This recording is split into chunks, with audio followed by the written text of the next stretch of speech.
The secure phone line in the White House Situation Room has a green light that blinks when a connection is active. On the morning of June 3rd, 2026, that light stayed dark for 6 hours and 42 minutes. Not because of a technical failure, not because of a scheduling conflict, but because the Prime Minister's office in Ottawa had stopped taking calls from Washington. The White House tried 11 times that day. 3 calls to the Prime Minister's direct line, 4 to the Privy Council office, 2 to the Foreign Affairs Ministry, 2 to the office of the Deputy Prime Minister. Every call went to voicemail. Every voicemail went unanswered. By 4 p.m. Eastern Time, the National Security Advisor sent an encrypted message through diplomatic back channels requesting urgent consultation on what the message described as a matter of mutual strategic importance. The response came back in 43 minutes. 7 words. The Prime Minister's schedule is fully committed. No counteroffer, no proposed timeline, no alternative contact, just a polite bureaucratic refusal that every diplomat in Washington understood meant the same thing. Canada had stopped talking, and within 72 hours, 8 other countries followed. This is the story of how America's closest ally went silent, how that silence cascaded across 3 continents, and how the most powerful nation on Earth discovered that power without partnership is just noise that nobody has to listen to. To understand how the United States went from ally of first resort to caller of last priority, you need to understand what happened in the 8 days before Canada stopped answering. Because the silence did not begin on June 3rd. It began on May 28th, the day Canada signed the Multilateral Energy Security and Coordination Framework in Brussels. That framework made Canada the energy broker for 7 of the world's largest economies, $127 billion in contracts, 10-year commitments, and a mutual exclusivity clause that meant any member nation that joined could not impose unilateral sanctions on Canadian energy exports without forfeiting their access. The White House watched the signing ceremony on monitors in the basement of the State Department, and within 3 hours, the President's Chief of Staff had authorized a strategy memo titled Framework Disruption Options. The memo outlined 5 approaches to either force Canada to renegotiate the mutual exclusivity clause or pressure member nations to withdraw. Option 1 was economic. Threaten secondary tariffs on any nation that signed energy contracts with Canada under framework terms. Option 2 was diplomatic. Rally the G7 to issue a joint statement condemning export coordination structures as anti-competitive. Option 3 was legal. File a complaint with the World Trade Organization arguing that the framework violated free trade principles. Option 4 was financial. Use the Treasury Department to investigate Canadian energy companies for potential sanctions violations related to past dealings with Russian firms. Option 5 was direct. Call Mark Carney and demand immediate bilateral negotiations. The memo was circulated to 14 senior officials on May 29th. By May 30th, elements of all 5 options were in motion. By June 2nd, all 5 had failed. Here is what happened. On May 30th, the Office of the U.S. Trade Representative sent a diplomatic cable to Germany, Japan, South Korea, France, the United Kingdom, and India. The cable expressed serious concern about the competitive implications of coordinated energy export structures and requested that each nation delay ratification of the framework pending consultations with American officials. Germany responded in 6 hours. The response was a single paragraph. It thanked the United States for its input, noted that the framework had already been ratified by the Bundestag, and stated that Germany's energy security was a sovereign decision that did not require external consultation. Japan responded in 9 hours. Same structure, same message. South Korea, France, the United Kingdom, and India sent nearly identical replies within 24 hours. Polite, professional, and completely unambiguous. The framework was final. Ratification was complete. The conversation was over. On May 31st, the Secretary of State called a meeting of G7 foreign ministers to discuss what the agenda described as emerging challenges in energy market coordination. The meeting was scheduled for June 10th in Rome. By June 1st, 4 of the 6 other G7 members had sent regrets. Canada, the United Kingdom, France, and Japan would not be attending. Germany and Italy confirmed attendance, but noted they had limited flexibility on agenda items. The meeting was postponed indefinitely. On June 1st, the Treasury Department leaked to 3 news outlets that it was opening an investigation into whether Canadian energy firms had violated sanctions by conducting business with Russian oligarch-linked entities between 2019 and 2022. The story ran in the Wall Street Journal, the Financial Times, and Reuters within 2 hours. By 3:00 p.m., the Canadian Embassy in Washington issued a statement. One sentence. The Government of Canada does not respond to investigative threats designed to influence sovereign policy decisions. By 5:00 p.m., the European Union's foreign policy chief had issued a statement expressing concern about the weaponization of financial oversight mechanisms for geopolitical purposes. By 8:00 p.m., the Treasury investigation had been quietly shelved. On June 2nd, Trump called Mark Carney directly. The call was placed at 9:47 a.m. Eastern Time. It rang 4 times and went to voicemail. Trump called again at 11:15 a.m. Voicemail. At 2:30 p.m., the White House Chief of Staff called the Privy Council office and requested that the Prime Minister return the President's call at his earliest convenience. The Privy Council office responded with a written message. The Prime Minister is currently engaged in framework implementation and will reach out when his schedule permits. That was the last communication between Washington and Ottawa for 6 days. On June 3rd, the White House tried 11 more times. Every call went unanswered. And by 6:00 p.m., the National Security Advisor had confirmed what everyone in the building already understood. Canada was not screening calls. Canada had stopped taking them. Now here is where the story stops being about one country and becomes about the entire architecture of American alliance management. Because within 72 hours of Canada going silent, 8 other countries stopped responding to American requests with anything resembling urgency. On June 4th, the U.S. ambassador to Germany requested an emergency meeting with the German foreign minister to discuss NATO burden-sharing commitments. The request was marked urgent. The response came back in 18 hours. The foreign minister's schedule was fully committed for the next 2 weeks. A deputy minister could meet the following Thursday. The ambassador noted in a cable back to Washington that emergency consultations with Germany typically occurred within 6 hours of a request. 18 hours and a deputy-level substitution was a signal. The signal was that the meeting was not actually urgent, and Germany was no longer treating it as if it were. On June 5th, the U.S. Trade Representative called the Japanese Ministry of Economy, Trade and Industry to discuss coordination on semiconductor export controls targeting China. The call was scheduled for 10 a.m. Tokyo time.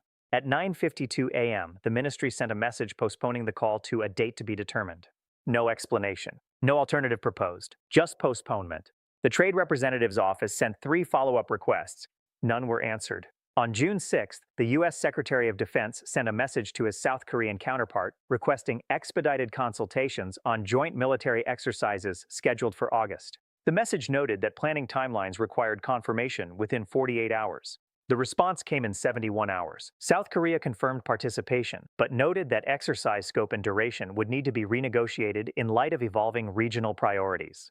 That phrase, evolving regional priorities, was diplomatic code. It meant South Korea was reconsidering how much of its defense posture should be coordinated with Washington and how much should be independently managed. On June 7th, the UK Foreign Office postponed a scheduled intelligence sharing briefing with the CIA, citing scheduling conflicts. The briefing had been on the calendar for 6 weeks. It was postponed 4 hours before it was set to begin. On June 8th, France declined to co-sponsor a UN Security Council resolution condemning Russian missile tests, despite having co-sponsored identical resolutions 3 times in the previous 2 years. The French ambassador to the UN said France was re-evaluating its approach to multilateral condemnation mechanisms. On June 9th, Australia postponed a ministerial-level trade dialogue that had been scheduled for June 15th in Canberra. The postponement notice cited domestic scheduling considerations. The dialogue had never been postponed in its 12-year history. On June 10th, India canceled a planned visit by the U.S. Commerce Secretary, citing logistical complications. The visit had been confirmed 3 weeks earlier. The Indian Commerce Ministry issued no rescheduling proposal. On June 11th, Mexico declined to participate in a trilateral meeting on border security, stating that it preferred to handle border management through established bilateral channels rather than multilateral formats.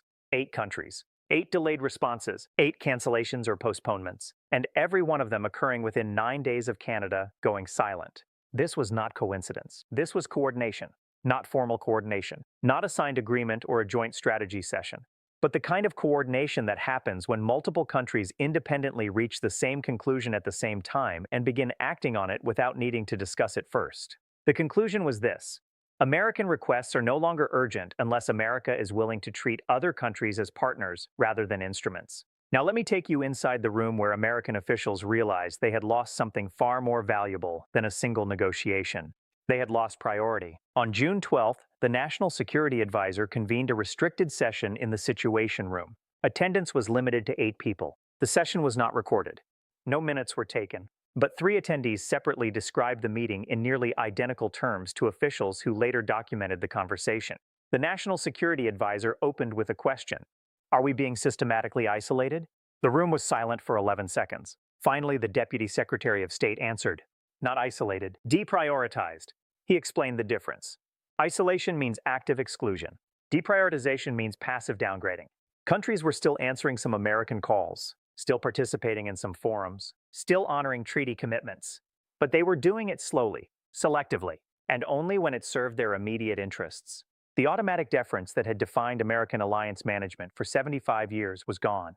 The Secretary of Defense asked why. The answer came from the Director of National Intelligence. Because we spent 3 months treating Canada like a subordinate, not a partner. We tariffed them, insulted them, demanded they apologize for defending their sovereignty, and then acted surprised when they built an alternative structure that didn't include us. And every other ally watched that happen and asked themselves the same question. If the US is willing to treat Canada that way, what's stopping them from treating us the same way? And the answer they all arrived at is nothing. So they started building insurance policies. The National Security Advisor asked what kind of insurance policies. The Director of National Intelligence pulled up a chart. It showed 8 recent diplomatic and economic agreements signed between U.S. allies that did not include American participation. Germany and Japan on hydrogen infrastructure, South Korea and the UK on defense technology sharing, France and India on climate finance mechanisms, Australia and Canada on rare earth supply chains, Mexico and the European Union on agricultural trade. Each agreement created a parallel coordination structure that reduced dependency on American markets, American logistics, or American diplomatic facilitation. The chart was titled Alliance Diversification Index. The trend line pointed down. The Deputy Secretary of State said, "They're not leaving. They're just making sure they don't need us as much as they used to." The National Security Advisor asked if this could be reversed. The room was silent again, this time for 19 seconds. Finally, the Director of National Intelligence said, "Not quickly, because the problem isn't policy. The problem is trust, and you don't rebuild trust by changing a memo. You rebuild it by acting differently for long enough that people stop expecting you to revert." The meeting ended at 11:47 a.m. No action items were issued. No strategy was authorized. Because the problem the meeting had identified was not the kind that could be solved with a new initiative or a diplomatic tour. The problem was that America's closest allies had concluded that being America's closest ally was a liability they needed to hedge against. And hedging is what the next 6 months would consist of. Now let me tell you what this meant for the Americans whose jobs and businesses depended on the assumption that alliances were stable and that partnership meant something more than convenient alignment. Robert is 59 years old. He runs a defense contracting firm in Virginia that builds communications equipment for NATO. His contracts depend on interoperability standards negotiated through multilateral defense forums. On June 13th, he was notified that a planned procurement meeting with German and UK defense officials had been postponed indefinitely. The meeting was supposed to finalize specifications for a $340 million contract. Without that meeting, the contract was frozen. Robert employs 280 people. He told his CFO, "I built this company on the assumption that NATO members coordinated. If they stop coordinating, we stop selling." Angela is 47. She is the vice president of international sales for an agricultural equipment manufacturer in Illinois. 70% of her sales go to Canada, Mexico, and the European Union under trade agreements that assume stable, predictable regulatory alignment. On June 14th, her Canadian distributor called to say they were exploring alternative suppliers in Europe and Asia because continuity of access has become uncertain. Angela's division generates $180 million in annual revenue. She said, "We didn't do anything wrong. We just sell tractors. But now we're being told that the flag on our invoice is a risk factor." These are not abstractions. These are people watching their industries fracture because the alliances their businesses were built on are being quietly downgraded by countries that no longer trust that partnership means reciprocity. But there is one voice we need to hear, not a diplomat, not a strategist, not an analyst explaining the mechanics of alliance decay. Someone who has seen this pattern before and understands where it leads. Dean Acheson, Secretary of State under Truman, wrote this in 1969. "The greatest threat to an alliance is not external pressure. It is internal indifference. When the leading power begins to treat its allies as assets rather than partners, the allies do not rebel. They simply stop answering the phone. And by the time the leading power notices, the alliances still exist on paper, but the trust that made them function is gone." Acheson was writing about NATO during the Vietnam era. But the principle applies perfectly to June 2026. Because Trump did not dismantle American alliances. He downgraded them. He treated Canada as a client state. He demanded loyalty without offering reciprocity. He issued ultimatums and expected compliance. And when compliance did not come, he escalated rather than reconsidered. And every ally watched. And every ally learned the same lesson, that in the Trump administration's framework, alliances were transactional. And transactions can be canceled, renegotiated, or replaced. So they started building alternatives. Canada stopped answering calls because answering calls had become participation in a framework where Canadian interests were treated as negotiable and American demands were treated as inevitable. And once Canada demonstrated that not answering was an option, 8 other countries realized they had the same option. They did not leave the alliances. They just stopped treating American requests as automatically urgent. They downgraded the priority. They introduced friction. They delayed responses. They postponed meetings. They declined to co-sponsor resolutions. They cited scheduling conflicts and logistical complications and evolving regional priorities. And the cumulative effect of all that friction was this: the United States could still call its allies. But the allies were no longer obligated to answer quickly, agree automatically, or prioritize American preferences over their own interests. That is not isolation. That is something worse. That is deprioritization. Because isolated countries know they have been cut off and can adapt accordingly. Deprioritized countries still think they are central and do not realize until too late that everyone else has moved on. America's closest ally stopped answering calls on June 3rd.